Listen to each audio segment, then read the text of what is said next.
Picture Europe in 1914. It's not a peaceful continent. It's a powder keg, ready to explode. Tensions are simmering everywhere. You've got France and Germany, still bitter rivals after the Franco-Prussian War. You have a rising Germany, building a massive navy that makes Great Britain very nervous. And across the continent, ethnic groups and nationalities are demanding their own countries, especially in the volatile Balkan region. On top of all this, military technology is advancing at a terrifying pace. New machine guns, massive artillery pieces, powerful battleships. Everyone is armed to the teeth, just waiting for a reason to use their new toys. It's a continent holding its breath, and it wouldn't take much to set the whole thing off. That spark came on June 28, 1914, in the city of Sarajevo. Archduke Franz Ferdinand, the heir to the Austro-Hungarian throne, and his wife Sophie were on an official visit. A young Serbian nationalist named Gavrilo Princip, part of a secret society aiming to free Serbs from Austro-Hungarian rule, saw his chance. After a failed morning attempt by his co-conspirators, fate intervened. The Archduke's driver took a wrong turn, and the car stalled right in front of Princip. He didn't hesitate. He fired 2 shots, killing both the Archduke and his wife. This single act of political violence would light the fuse that ignited the First World War. What happened next was like a row of dominoes falling, one after another, all because of a tangled web of alliances. Austria-Hungary, furious and wanting to crush Serbian nationalism once and for all, issued an impossible ultimatum to Serbia. When Serbia couldn't meet every single demand, Austria-Hungary declared war. This is where the alliances kick in. Germany, bound by treaty, gave Austria-Hungary a blank check of support. Russia, seeing itself as the protector of the Slavic Serbs, began mobilizing its massive army to defend them. Germany saw Russia's mobilization as a threat and declared war on Russia. Then, France, allied with Russia, was automatically pulled in. Germany knew it couldn't fight a war on 2 fronts simultaneously, so it activated a plan it had been perfecting for years. The Schlieffen Plan. The Schlieffen Plan was Germany's master strategy for a quick victory. The idea was simple, but incredibly ambitious. They would throw the vast majority of their army at France, aiming to knock them out of the war within 6 weeks.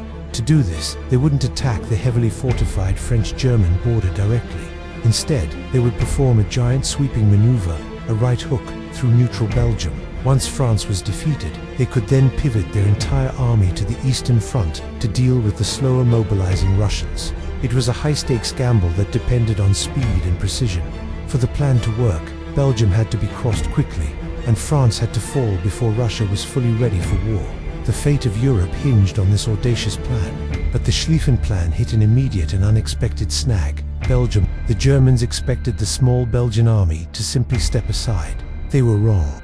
The Belgians, led by their King Albert I, put up a surprisingly fierce resistance. They fought bravely, blowing up bridges and railways, and holding up the German advance at fortresses like Lege. This delay was crucial.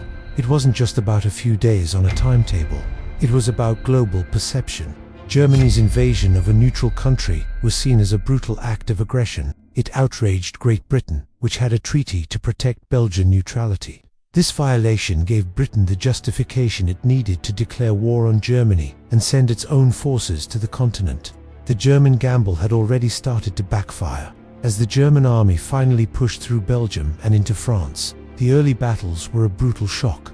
The French army marched into battle wearing bright blue coats and vibrant red trousers, uniforms better suited for the 19th century. They believed in the Elan, the fighting spirit, and charged forward with bayonets fixed. They ran straight into a hail of modern German machine gun fire and artillery shells.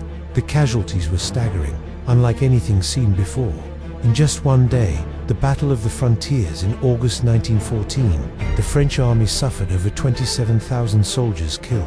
The old ways of war were dying a bloody death on the fields of France, replaced by the cold, industrial efficiency of modern slaughter. While Germany was getting bogged down in the west, another problem was brewing in the east. The Schlieffen Plan had assumed that Russia would take at least 6 weeks to get its army ready.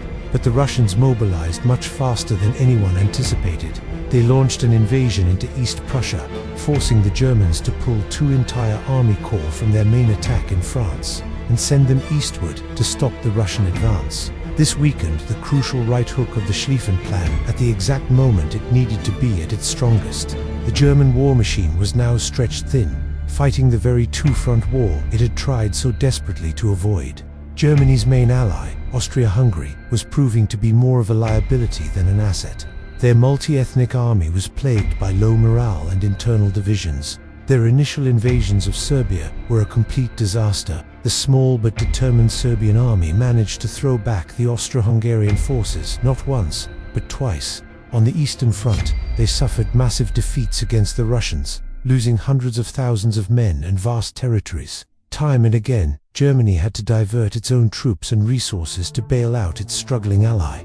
The so-called Central Powers were really becoming a one-man show, with Germany propping up a failing partner. Back on the Western Front, the German advance toward Paris had been halted. At the First Battle of the Marne in early September 1914, a combined French and British counterattack, famously aided by Parisian taxicabs ferrying troops to the front, managed to stop the Germans and push them back. The dream of a quick victory was over.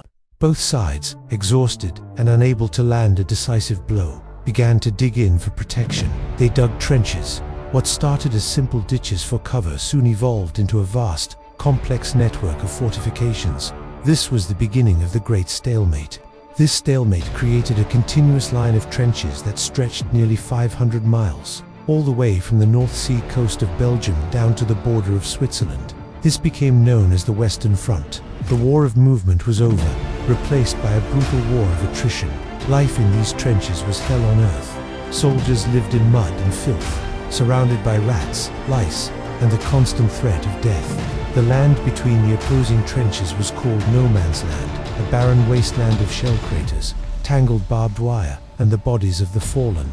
To attack meant going over the top, climbing out of your trench and charging across this deadly ground, straight into a storm of machine gun bullets and artillery fire. Gains were measured in yards, but the cost was measured in thousands of lives. The war had entered a new, horrific phase, trench warfare, a deadlock of mud and blood that would define the First World War for years to come. Thank you for watching, and if you found this history interesting, please like this video and subscribe to our channel for more.